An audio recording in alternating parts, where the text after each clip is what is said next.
Regresamos, estamos platicando de México a través de sus constituciones. Arrancamos del inicio de la Guerra de Independencia. Históricamente se consuma ya la independencia el 27 de septiembre de 1821 y el día 28 de ese mismo mes y año se firma el Acta de Independencia del Imperio Mexicano. Y dice así: la nación mexicana, que por 300 años ni ha tenido voluntad propia ni libre el uso de la voz, sale hoy de la opresión en que ha vivido.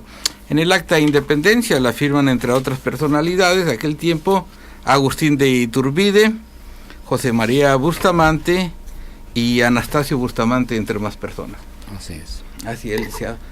A partir de ese año, ¿qué hechos históricos se dan para dar lugar a lo que podríamos llamar la primera constitución formal ya? Bueno, pues a partir de la firma del Acta de Independencia, el 28 de septiembre de 1821, al año siguiente Iturbide se autodesigna emperador, primer emperador del Imperio Mexicano. Dura en su encargo un año, lo destituyen, huye del país y entonces se forma una junta de gobierno que tiene como propósito crear una constitución, la que sería finalmente la primer constitución formal y materialmente hablando, emanada ya de un México independiente a través de un congreso formal y que tendría vigencia para toda la nación mexicana.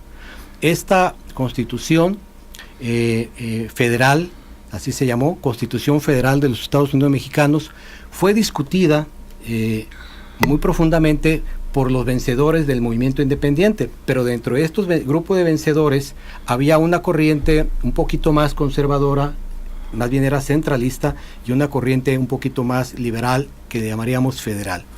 La corriente centralista pretendía que en esta constitución se estableciera un gobierno centralista que controlara todos los estados, alegando para ello de que el territorio era muy vasto y pues podría haber un mejor control de todo el territorio mexicano a través de un gobierno centralista.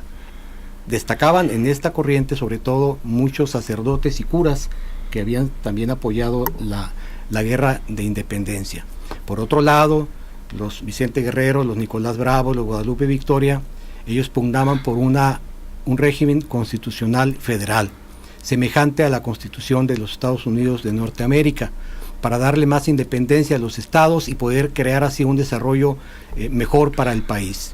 Finalmente ganaron los federales, ¿verdad?, los que se propugnaban por esta corriente, y se promulgó el 4 de octubre de 1824 en la Ciudad de México la primera constitución. Inicialmente querían hacer el Congreso, instalarlo en Dolores Hidalgo, no se pudo y finalmente fue en la Ciudad de México. La particularidad de esta constitución es que no respetaba mucho el derecho de igualdad. ¿Por qué? Porque seguía prevaleciendo el fuero militar y el fuero eclesiástico. Recordemos que en ese ambiente todavía la iglesia tenía un gran poder, no había llegado Juárez para acabar con este problema. Entonces, por esa razón, aunque se reconoció el derecho de industria, de expresión, división de poderes, derecho del voto, etcétera, pero finalmente había una casta militar y una casta eclesiástica que tenía muy bien resguardados sus derechos.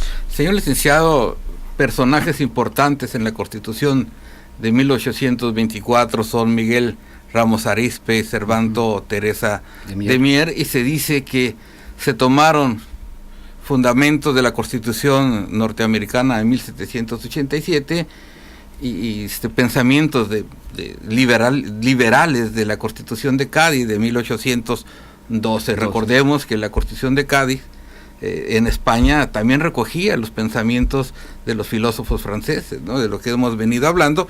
Así que la Constitución de 1824 en México es una constitución liberal y de avanzada, podríamos decirlo, para su tiempo. Claro, con ese pequeño acotamiento, sí, ¿verdad?, de las castas militares y eclesiásticas, era una constitución de avanzada.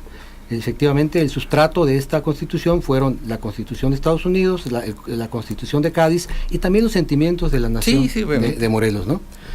Entonces, de esa forma, tenemos ya una constitución federal de avanzada, reconociendo algunos derechos a los mexicanos, porque quiero acotar un detalle.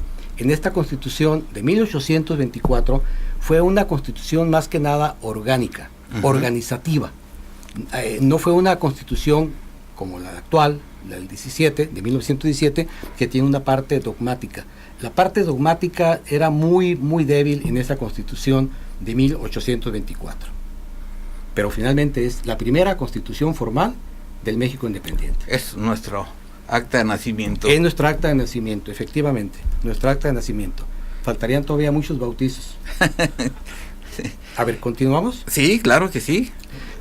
Pues quedaron algunos resabios de estas gentes que querían una constitución centralista, de tal manera que en 1836, a escasos 12 años de la Constitución Federal del México Independiente, estando en la presidencia interina José Justo Corro, pero moviendo los hilos de la intriga desde Veracruz, el que había sido presidente ya Antonio López de Santana, se crea un movimiento para dejar sin efecto esta Constitución de 1824, y se crearon 7 leyes a nivel o a rango constitucional que dieron al traste con esta Constitución de 1824.